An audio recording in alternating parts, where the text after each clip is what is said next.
Hello everyone, this is Swati. Welcome to Shri ji classes. हम लोग आज जनरल केमिस्ट्री में एसिड बेस्ड सॉल्ट में एसिड्स की बात करेंगे। जितने भी एसिड्स जनरली पूछे जा रहे हैं यूपीएससी, एनटीपीसी या यूपी पुलिस के एग्ज़ाम्स में, जो भी गवर्नमेंट वनडे एग्ज़ाम्स हैं उनमें जनरल केमिस्ट्री में जो क्वेश्चन पूछे जा रहे हैं एसिड से रिलेटेड, वो हम सारे एसिड्स आज कवर करेंगे। तो फर्स्ट जो एसिड हम ले रहे हैं वो है HCl। HCl को हाइड्रोक्लोरिक एसिड भी बोलते हैं। इसको बोलेंगे हाइड्रोक्लोरिक एसिड। हाइड्रोक्लोरिक एसिड, ठीक है। हाइड्रोक्लोरिक एसिड बोलेंगे, और इसको क्या बोलेंगे, और इसको बोलेंगे मेटारिक एसिड, ठीक है। इसको बोलेंगे, पहले हम मेटारिक एसिड नहीं, मेरियाटिक एसिड बोलेंगे।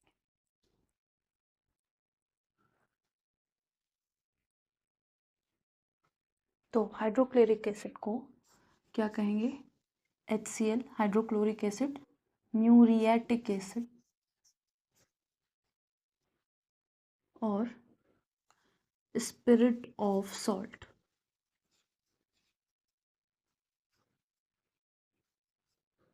ठीक है, तो ये तीन नाम से आपको HCl मिल सकता है, ठीक है। हाइड्रोक्लोरिक एसिड सबसे ज़्यादा बोला जाता है, म्यूरियाटिक एसिड भी बोल सकते हैं।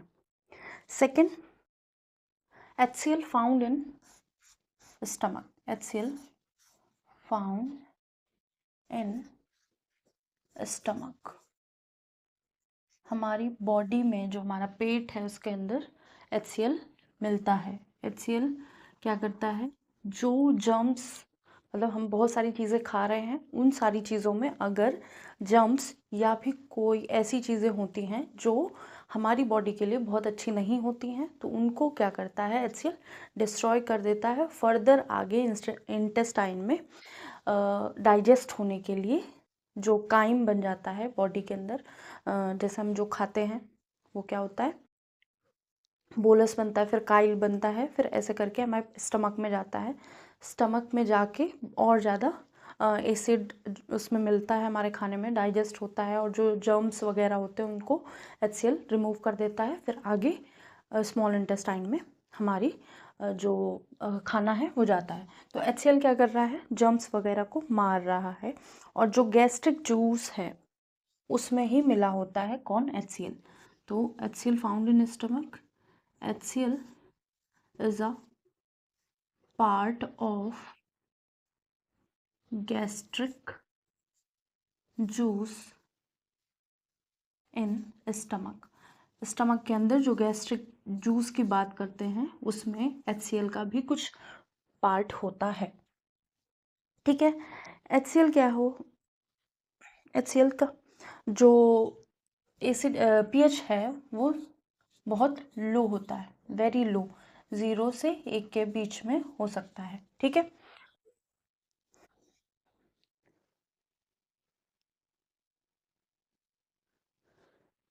तो एसिड क्या करता है? HCl can kill micro organism,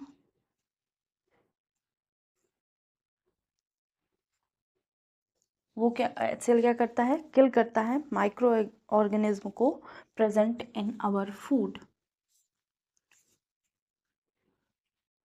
present in our food that we eat. जो हम खाना खाएंगे उस खाने का माइक्रो ऑर्गेनिज्म को किल कर देता है कौन? HCl। HCl को म्यूरियाटिक एसिड या स्पिरिट ऑफ सॉल्ट्स भी बोलते हैं,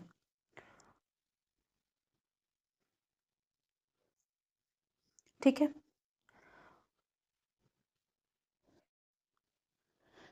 इसको आयरन को वॉश करने के लिए भी यूज करते हैं। तो HCl is used in galvanization for iron wash। मतलब HCl से क्या करते हैं हम अपनी जो भी आयरन मटेरियल है उसको वॉश करेंगे। वॉश करने के बाद उसको फर्दर गैल्वेनाइजेशन के लिए जो भी आयरन का मटेरियल हमने लिया है उसमें अगर हम गैल्वेनाइजेशन करना चाहते हैं तो पहले हम आयरन से HCl से वॉश कर लेंगे कि उसमें कोई एक्सेस चीज़ ना हो जिसकी वजह से प्रॉपर गैल्वेनाइजेशन हो ना पाए।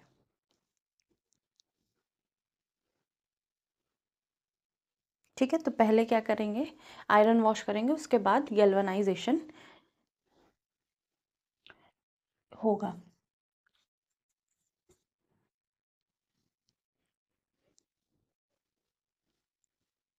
ठीक है, और ये क्या करता है, बाथरूम क्लीनर की तरह भी यूज़ होता है, यूज्ड एज बाथरूम क्लीनर। ठीक है, जो बाथरूम क्लीनर होते हैं उसमें भी कुछ अमाउंट HCl प्रेजेंट होता है। और HCl क्या कर रहा है, HCl क्या है, एक्वारेजिया बनाता है, जो हम रॉयल एक्वारेजिया या रॉयल वाटर कहते हैं। तो HCl is found in aqua regia और रॉयल वाटर, जिसमें क्या करता है, जो हमारे कॉइन एलिमेंट्स हैं या गोल्ड सिल्वर और प्लैटिनम है, ये डिज़ोल्व हो जाते हैं और ये एक तरह से HCl और HNO3 का मिक्सचर होता है। तो HCl एक्वारेजिया में प्रेजेंट होता है।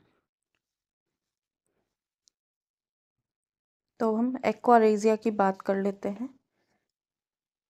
एक्वारेजिया बहुत इंपॉर्टेंट है, बहुत ज़्यादा इंपॉर्टेंट है, इसको नोट कर लीजिए। फिर हम एक हेडिंग लेंगे एक्वारेजिया, फिर हमारा नेक्स्ट जो एसिड है उसकी बात करेंगे।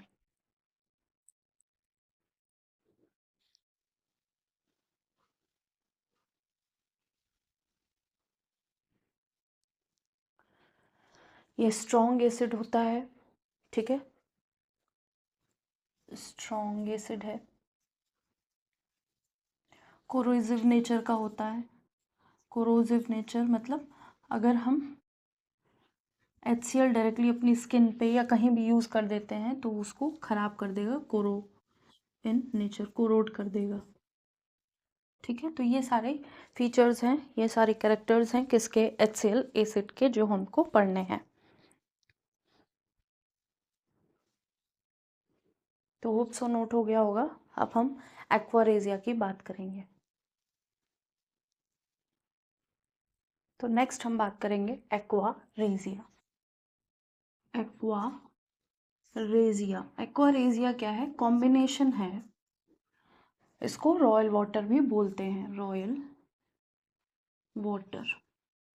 और ये कॉम्बिनेशन है किसका, HCl और HNO3 का, combination of HCl plus HNO3 का। दोनों क्या है, एसिड है, दोनों स्ट्रॉन्ग एसिड है। यहाँ पे जो कॉम्बिनेशन होगा उसमें ये 3:1 के रेशियो में होगा, मतलब जो HCl है उसका 3 पार्ट होंगे और HNO3 का 1 पार्ट होगा। मतलब अगर 100 ml हमारे पास एक्वारेजिया है तो 75 ml HCl होगा, 25 ml HNO3 होगा। ठीक है, तो इस रेशियो में हम रॉयल वाटर को बनाते हैं, कॉम्बिनेशन होता है HCl और HNO3 का।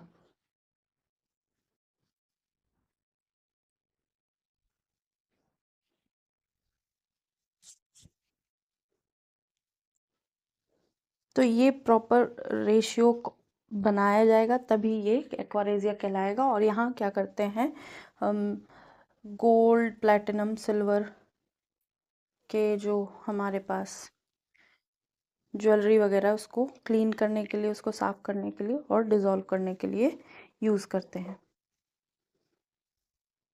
जो एक्वारेजिया का कलर है वो कुछ येलो ऑरेंज होता है। ठीक है,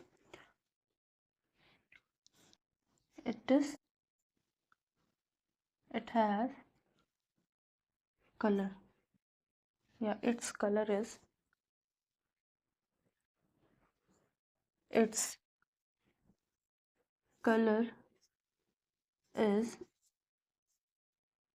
येलो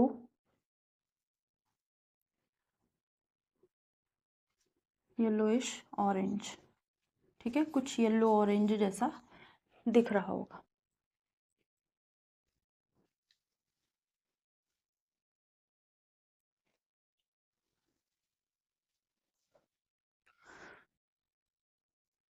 इसका यूज़ कहाँ होता है? मेल्ट करने के लिए या डिसॉल्व करने के लिए नोबल मेटल्स।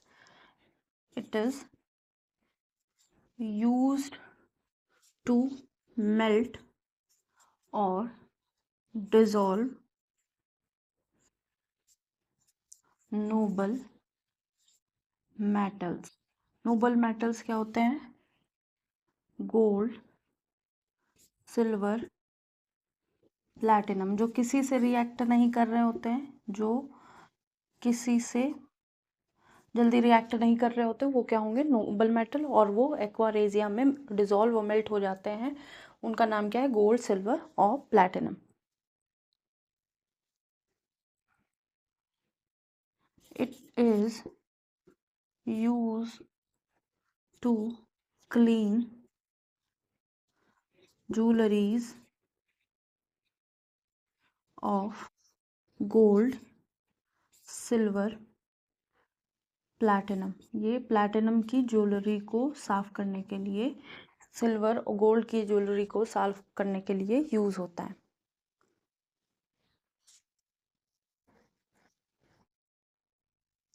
लेदर की क्लीनिंग भी एक्वारेजिया से होगी। लेदर क्लीनिंग, लेदर की क्लीनिंग हो सकती है। पीवीसी की फॉर्मेशन भी हो सकती है। पीवीसी की मेकिंग में भी यूज किया जाता है। Used in PVC polyvinyl chloride, वहाँ पे भी यूज होता है। ठीक है, तो ये हो गया हमारा एक्वारेजिया। एक्वारेजिया क्या है? कॉम्बिनेशन होता है दो एसिड का, HCl और HNO3, जिसमें HCl क्या होता है? 3 पार्ट होते हैं, 3:1 रेशियो में होता है, 1 पार्ट HNO3 का होता है। इसका कलर येलोइश ऑरेंज होता है। It is use to melt और dissolve noble metal. Noble metal हैं जो हमारे gold, silver, platinum. Coin metal भी बोलते हैं, लेकिन कॉइन मेटल में कॉपर भी आ जाता है। ठीक है, it is use to clean jewelleries of gold, silver, platinum की जो ज्वेलरी है उसको साफ करने के लिए यूज होता है। लेथर क्लीनिंग के लेदर की क्लीनिंग के लिए भी यूज कर सकते हैं। पीवीसी मेकिंग में भी यूज होता है।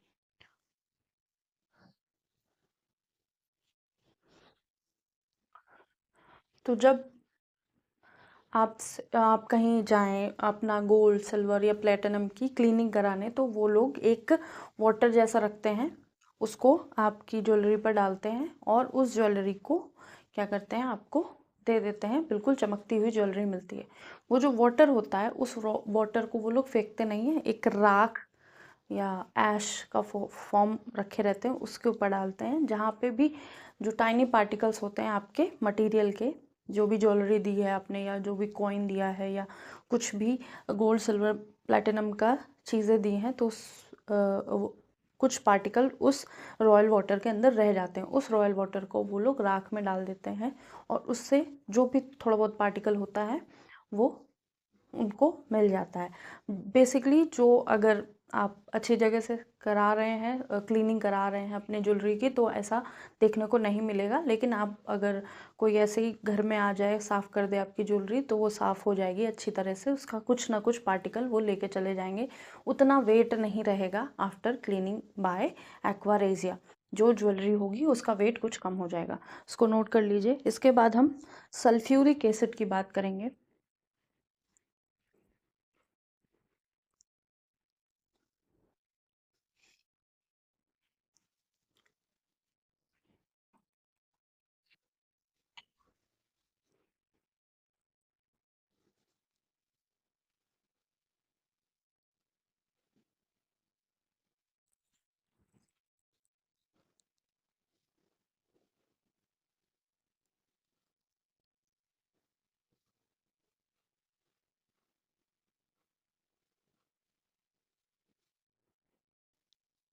तो होप सो ये नोट हो गया होगा। इसको रब करते हैं। अब हम सल्फ्यूरिक एसिड की बात करेंगे। H2SO4 या सल्फ्यूरिक एसिड H2SO4, इसको क्या कहेंगे? सल्फ्यूरिक एसिड, सल्फ्यूरिक एसिड, या फिर इसको बोलेंगे oil of vitriol, oil of vitriol.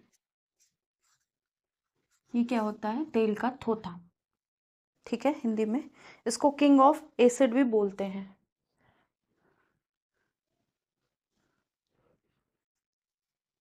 ठीक है, इसको क्या बोलेंगे? King of acid. जो हमारा H2SO4 है उसको किंग ऑफ एसिड भी कहा जाता है। ठीक है, ये क्या होता है? डाई बेसिक इन नेचर होता है, डाई बेसिक इन नेचर, क्योंकि ये क्या कर सकता है? 2H को रिलीज कर सकता है, तो इसकी बेसिसिटी क्या होगी? 2 होगी। ठीक है, di basic in nature since has 2H, ठीक है, इजिली दोनों H को रिमूव कर सकता है। ये भी स्ट्रॉन्ग एसिड की कैटेगरी में आता है और इसका यूज़ लैब में होता है। मैक्सिमम यूज़ इन लैब्स, तो हम लैब्स में H2SO4 ज़्यादा यूज़ करते हैं रिस्पेक्ट टू HCl। ठीक है, इसको बैटरी एसिड भी बोलते हैं। ठीक है, यूज्ड इन बैटरीज, जो बैटरीज हैं व्हीकल्स में, घरों में इन्वर्टर बैटरी ये सब यूज़ होती हैं, तो used in battery, that's why called as battery acid, तो इसको बैटरी एसिड भी बोलते हैं। ठीक, तो हमारा H2SO4 है, डाई बेसिक इन नेचर है, किंग ऑफ एसिड है, मैक्सिमम यूज़ होता है हम लैब्स में। अगर हम कोई एक्सपेरिमेंट कर रहे हैं तो हम H2SO4 यूज़ करेंगे, किसकी जगह? HCl इतना ज़्यादा यूज़ नहीं करेंगे। ठीक है, अब बैटरी एसिड जो होता है, बैटरी एसिड में क्या क्या होता है ये देख लेते हैं। बैटरी एसिड में अब बहुत 100% H2SO4 तो नहीं होगा, ठीक है, तो यहाँ पे बैटरी एसिड में क्या होगा? वाटर होगा और H2SO4 होगा। जो वाटर होगा वो 60 to 62% होगा। ठीक है, तो वाटर होगा और साथ में H2SO4 होगा, तो ये या तो 62% लिख लो, 60% या 62% होगा। और हमारा H2SO4 कितना होगा? 38% होगा। तो जब 62% वाटर और 38% H2SO4 होगा, तो जो कॉम्बिनेशन बनेगा उसको बैटरी एसिड बोलेंगे। और इसको फायर एक्सटिंग्विशर भी बोलते हैं, ये आग को बुझा सकता है।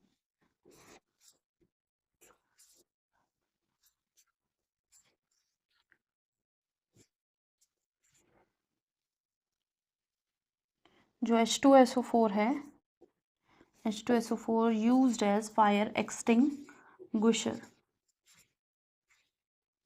ठीक है, फायर एक्सटिंग्विशर की तरह यूज होता है।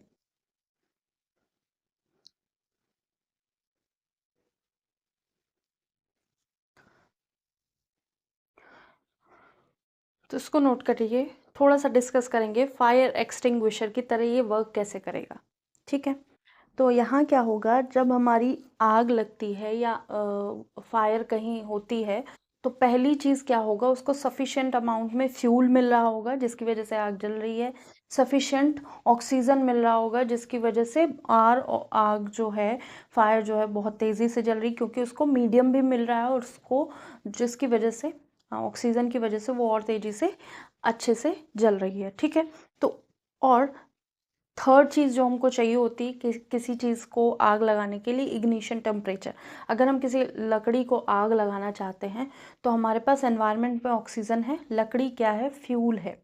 ठीक है, और थर्ड चीज़ हमको चाहिए इग्निशन टेम्परेचर। इग्निशन टेम्परेचर में क्या होगा? अगर हमारी लकड़ी गीली है या वुड जो है वो गीली है तो वो प्रॉपर टेम्परेचर उसको नहीं मिल पाएगा, वो नहीं जलेगी। अगर लकड़ी सूखी है या प्रॉपर उस ड्राई है तो वहाँ पे हम इजीली आग उससे जला सकते हैं। ठीक है, तो ये 3 चीज़ें ज़रूरी हैं, fuel, oxygen and ignition temperature. अब ये सब मौजूद है, उसके बाद जो हमारा सिलेंडर होगा, जो फायर एक्सटिंग्विशर सिलेंडर होगा, उसमें क्या होगा, H2SO4 प्रेजेंट होगा और साथ में क्या होगा, सोडियम बाइकार्बोनेट, जो क्या करेगा, एक लेयर बना देगा जिसकी वजह से ऑक्सीजन और फ्यूल के बीच का जो रिलेशन है उसको ब्रेक करके आग हमारी बुझ जाएगी। इसको पूरी तरह से लिखेंगे, होप सो इतना नोट कर लिया होगा। उसको लिखते हैं, फायर एक्सटिंग्विशर की तरह कैसे यूज करते हैं हम अपने H2SO4 को।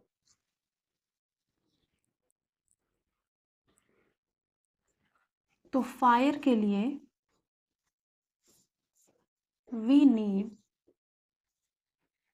फायर के लिए हमको क्या चाहिए, पहला हमको फ्यूल चाहिए, सेकंड ऑक्सीजन चाहिए, प्रॉपर ऑक्सीजन चाहिए, थर्ड हमको क्या चाहिए, हमको इग्निशन टेम्परेचर चाहिए। ठीक, प्रॉपर टेम्परेचर चाहिए कि वहां पे आग जल पाए। ठीक है,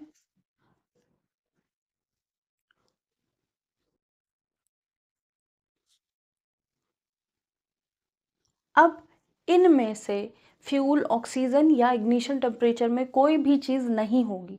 फ्यूल नहीं होगा तो आग नहीं जल सकती, ऑक्सीजन नहीं होगी तो आग नहीं जल सकती, इग्निशन टेम्परेचर नहीं होगा तो आग नहीं जल सकती। तीनों में से कोई एक चीज़ हटा देंगे तो हमारी आग नहीं जलेगी। अब हम बात करेंगे अपने फायर एक्सटिंग्विशर की। फायर एक्सटिंग्विशर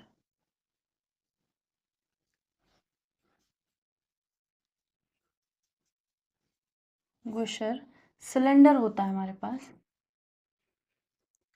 उसमें क्या क्या होता है,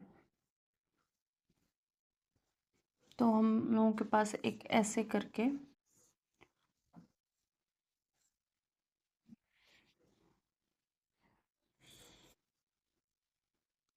और यहाँ पे एक हैंडल होता है और उसमें एक नॉब जैसी होती है। ठीक है,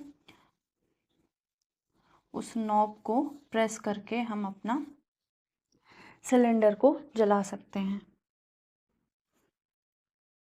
ठीक है, और यहाँ पे क्या नोजल जैसी बनी हुई होती है जिससे क्या होगा, तेजी से गैस निकलेगी। तो इस सिलेंडर के अंदर क्या होता है, 2 लेयर बने होती हैं। यहाँ पे क्या होगा, H2SO4।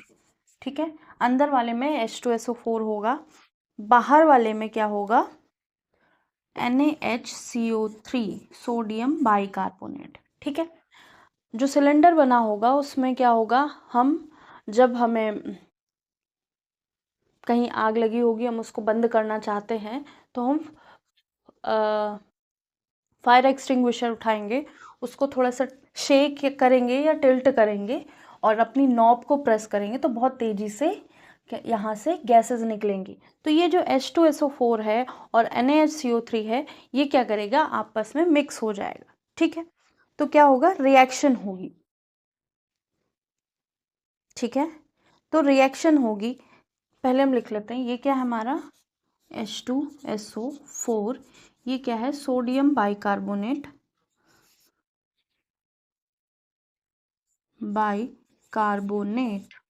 ठीक है, जब H2SO4 और सोडियम बाइकार्बोनेट क्या करेंगे, जिसको बेकिंग सोडा भी कहते हैं, तो यहाँ क्या होगा,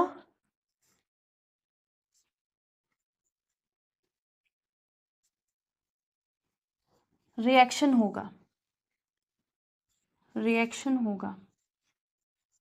जब रिएक्शन होगा तो क्या बन रहा होगा, Na2SO4 बनेगा, Na2SO4 और साथ में वाटर बनेगा।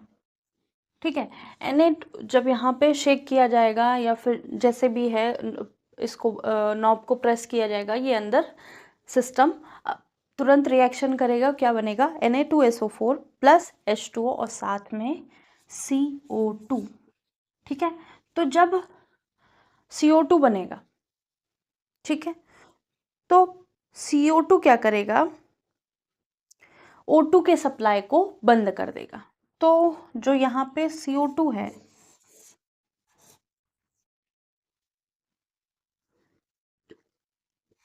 Cut off the supply of O2,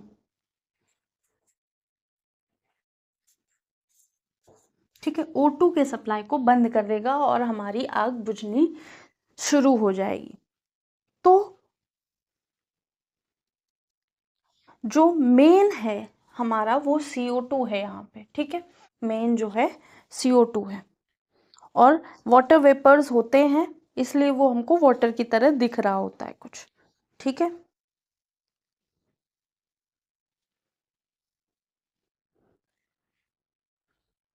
अब CO2 क्या है, इवॉल्व करती है, बहुत ज़्यादा उड़ती है, तो CO2 सिलेंडर हम डायरेक्टली यूज़ नहीं करते हैं, ठीक है। मतलब CO2 सिलेंडर अगर हम लेंगे तो वहाँ पे क्या होगा, गैस हमारी बहुत ज़्यादा धीरे धीरे उड़ती चली जाएगी, तो हम बहुत लॉन्ग टाइम के लिए उसको नहीं रख सकते। अब अनरिएक्टेड फॉर्म में हम सिलेंडर में H2SO4 और NaHCO3 रख सकते हैं। उसको जैसे ही हम कहीं देखेंगे आग लगी हुई है, हमने उसको स्प्रे किया और हमारा जो ऑक्सीजन का कनेक्शन था फ्यूल से वो कट हो गया, CO2 वहाँ डाला गया और क्या हुआ, हमारी गैस जो आग है वो बुझ गई, ठीक है। तो CO2 gas evolve so not use for long term, जो CO2 सिलेंडर हैं वो नहीं यूज़ किए जाते हैं लॉन्ग टर्म के लिए, ये वाले सिलेंडर ज़्यादा अच्छे हैं, ठीक है। तो फायर एक्सटिंग्विशर सिलेंडर के बारे में भी आज हमने पढ़ लिया और ये बहुत हेल्पफुल है, ये आता है एग्ज़ाम में बहुत बुरी तरह आता है। इसमें हमें पता होना चाहिए रिएक्शन कौन कौन से कर रहा है या फिर एसिड कौन सा यूज़ हो रहा है। ये क्या है, सोडियम बाइकार्बोनेट, इसको बेकिंग सोडा भी बोलते हैं। बेकिंग सोडा क्या करता है, हमारे खाने को फ्लफ़ी बनाता है, हमारे डाइजेशन में हेल्प करता है। अगर हम HCl बहुत ज़्यादा मतलब हमारे बॉडी में एसिडिटी बहुत ज़्यादा बन जाती है, हमारे स्टमक में एसिडिटी हो जाती है, HCl का परसेंटेज बढ़ जाता है, तो हम बेकिंग सोडा भी खा सकते हैं उसको न्यूट्रलाइज़ करने के लिए HCl को, ठीक है। HCl न्यूट्रलाइज़ करेगा तो बेकिंग सोडा होगा, H2SO4 होगा, दोनों मिक्स करके CO2 इवॉल्व करेंगे। तो बेकिंग सोडा क्या कर रहा है, CO2 इवॉल्व करने की क्षमता रखता है। और बेकिंग सोडा अपने हम खाने में, ब्रेड में, आटे में और बहुत सारी चीज़ों में मिला के bread, pastry, cake, idli, dosa वगैरह बनाते हैं, ठीक है।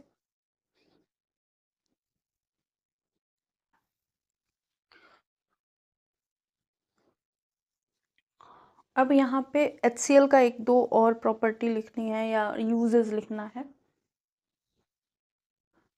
लिख लेते हैं। HCl use in making of, यहाँ पे लिख, HCl से हम use in making of fertilizers, हम फर्टिलाइजर्स बना सकते हैं, खाद, और क्या बना सकते हैं, डिटर्जेंट बना सकते हैं, डिटर्जेंट बनाने में यूज़ करते हैं, हाँ HCl नहीं, H2SO4, H2SO4, ठीक है। Use in making of fertilizers, detergent और HCl की फॉर्मेशन में, फॉर फॉर्मेशन ऑफ, तो यहाँ हो गया हमारा H2SO4 फिनिश, ठीक है। तो हम डिटर्जेंट बनाते हैं तो भी H2SO4 यूज़ करते हैं, हम फर्टिलाइजर्स बनाते हैं तो भी हम H2SO4 यूज़ करते हैं। अगर हम लैब प्रिपरेशन कर रहे हैं HCl की या फैक्ट्री में इंडस्ट्री मैन्युफैक्चरिंग कर रहे हैं HCl की, तो भी हम H2SO4 यूज़ करेंगे।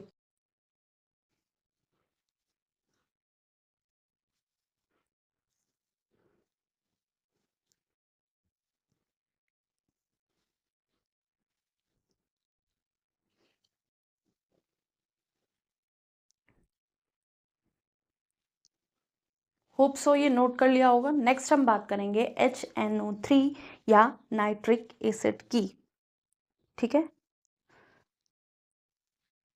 तो इसको रब करते हैं। तो नेक्स्ट जो हमारा एसिड है third, that is HNO3। HNO3, जिसको हम लोग क्या बोलते हैं, नाइट्रिक एसिड। ठीक है, और इसका यूज़ हम एक्वारेजिया में कर चुके हैं, हम एक्वारेजिया पढ़ चुके हैं, तो यहाँ पे वो भी लिख सकते हैं, making of, use in making of aqua regia, used in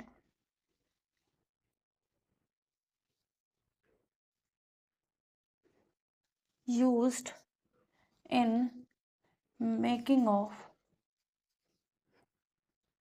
aqua regia. ठीक है, एक्वारेजिया में बनाने में ये हेल्प करता है, इसका 1 पार्ट होता है, HCl का 3 पार्ट होता है। ठीक है,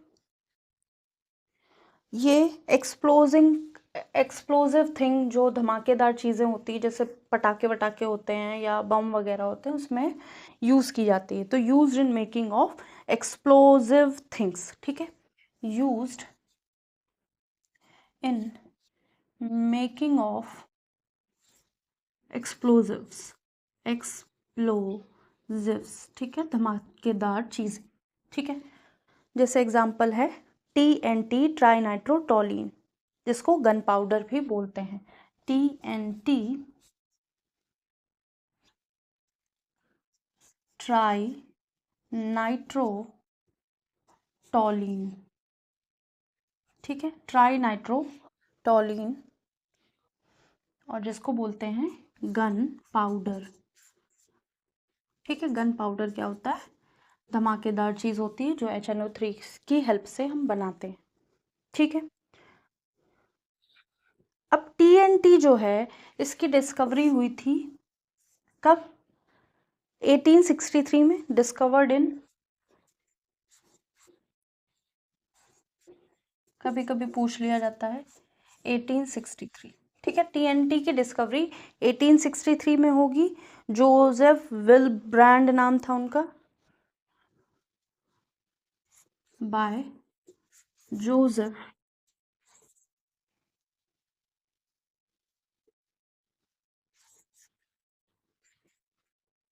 विल्ब्रांड। ठीक है, 1863 में TNT डिस्कवर हुआ था, जोसेफ विल्ब्रांड ने डिस्कवर किया था, और इसका फॉर्मूला क्या होता है वो भी लिख लेते हैं, TNT होता है, अब टॉलिन, अगर आप केमिस्ट्री के स्टूडेंट होंगे तो आपको पता होगा, नहीं तो कोई बात नहीं, हम इसको फॉर्मूला भी बता देते हैं, C7H5N3O6। ठीक है, अब इसको देखते हैं, ये है इसका स्ट्रक्चर, ये है CH3, इसको अगर ऐसा बना है तो इसको टॉलिन कहेंगे, ट्राई नाइट्रो है, 1 2 3, 3 यहाँ पे नाइट्रो लगे हैं, तो N N N, साथ में O2 O2 O। ठीक है, ये है इसका फॉर्मूला, ये है स्ट्रक्चर। नेक्स्ट हम जो बात करेंगे वो है RDX। TNT हो गया है, TNT में इतना ही पढ़ना है। TNT किससे बन रहा है, नाइट्रिक एसिड से, वो क्या है, एक्सप्लोजिव इन नेचर है, और इसको ट्राई नाइट्रोटोलिन कहते हैं, गन पाउडर भी कहते हैं। 1863 में जोसेफ ने इसको डिस्कवर किया था।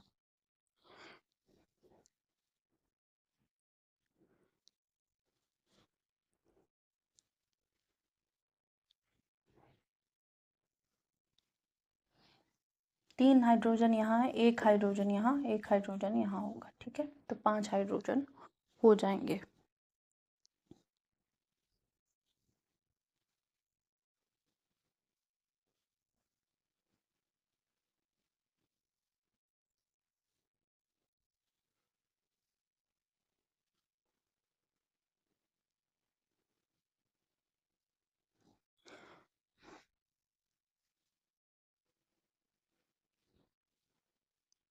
HNO3 जो फर्स्ट रेन होती है ना, फर्स्ट रेन होती है, जैसे बहुत सारी गर्मी हुई, गर्मी के बाद जो फर्स्ट रेन होगी वहाँ पे HNO3 मिलने के चांसेस होते हैं, क्योंकि फर्स्ट रेन में एसिड्स मिले होते हैं, उसको एसिड रेन भी बोलते हैं। ठीक है, तो जिस एरिया में बहुत ज़्यादा पोल्यूशन है, वैसे नाइट्रोजन तो सब जगह है, बहुत ज़्यादा पोल्यूशन है जिसकी वजह से NO3 या NO2 बना हुआ है वहाँ पे, और वहाँ बारिश होगी तो HNO3 बन जाएगा।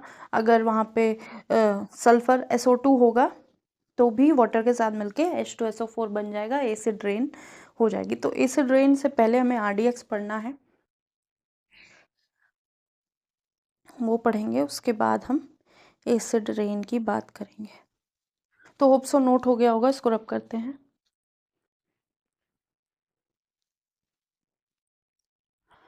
तो जो सेकंड इससे RDX बनाया गया एक्सप्लोजिव, जिसका नाम रखा गया RDX। RDX का फुल फॉर्म बेसिकली क्या है?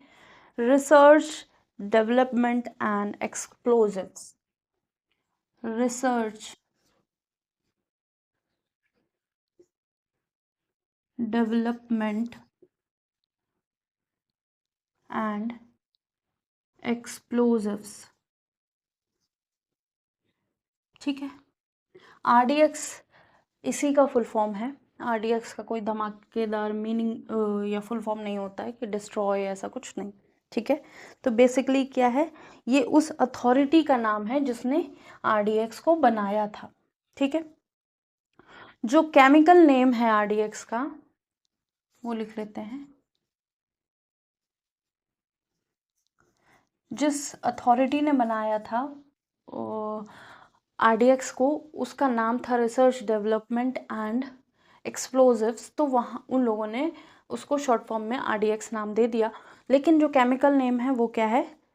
साइक्लोट्राइनाइट्रो, साइक्लोट्राइनाइट्रो, ठीक है। साइक्लोट्राइनाइट्रो मिथाइल ट्राइनाइट्रो, मिथाइल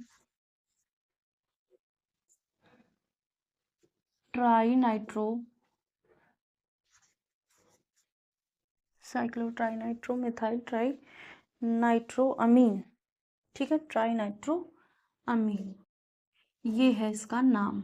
अब इतना नाम लेने से पहले मतलब तब तक तो RDX फट भी जाए, इसलिए शॉर्ट फॉर्म नाम लिख लिया। इसका फॉर्मूला है C3H5N3O6।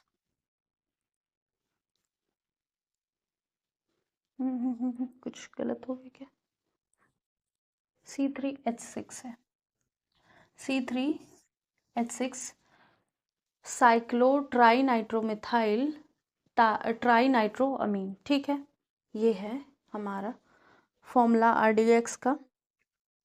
जो साइंटिस्ट थे जिन्होंने RDX को डिस्कवर किया था वो थे हेनिंग, डिस्कवर्ड बाय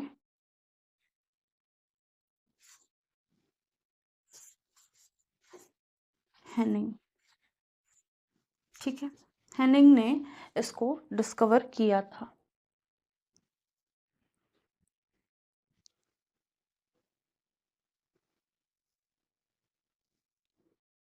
तो हमने TNT और RDX पढ़ लिया, RDX का फुल फॉर्म पढ़ लिया, RDX का केमिकल नेम पढ़ लिया, और जो साइंटिस्ट जिन्होंने डिस्कवर किया था वो है हेनिंग। इसको नोट कर लीजिए।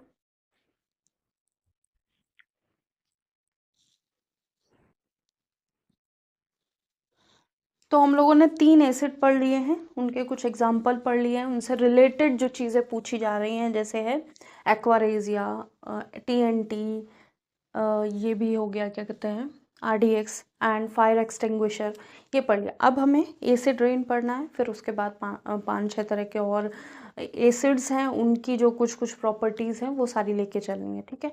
तो जिन लोगों को अगर लास्ट का क्लासेस कवर करनी है तो आप प्लेलिस्ट पे जाइए, आपको सारी क्लासेस मिलेंगी, और प्लेलिस्ट बनी हुई है सबकी अलग अलग, तो आप जाके सर्च कर सकते हैं। और ये सारी चीज़ें पेड बैचेस में भी पढ़ाई जाती हैं लोगों को। आप देखेंगे पेड बैचेस से कुछ अलग नहीं है, सारी चीज़ें टू द पॉइंट हैं, और सारी बस थोड़ा प्रैक्टिस हो सकता है कम हो सकता है थोड़ा एक्सप्लेनेशन कम हो।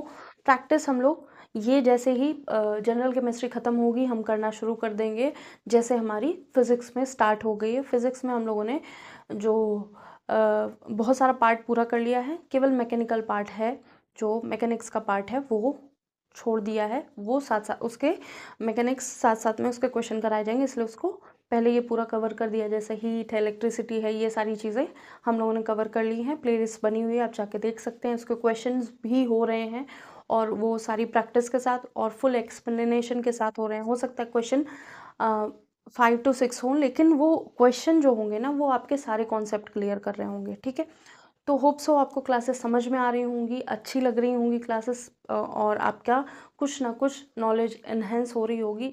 आप चाहें तो कमेंट कर सकते हैं, आपको कुछ और पढ़ना हो उसके लिए, आपको क्लासेस अच्छी लग रही हैं तो हमको रिस्पॉन्स कर सकते हैं। आज के लिए इतना ही। लाइक कीजिएगा, सब्सक्राइब कीजिएगा, शेयर कीजिएगा और हमको बताइएगा आपको क्लासेस कैसे लग रही हैं। आज के लिए इतना ही। Thank you.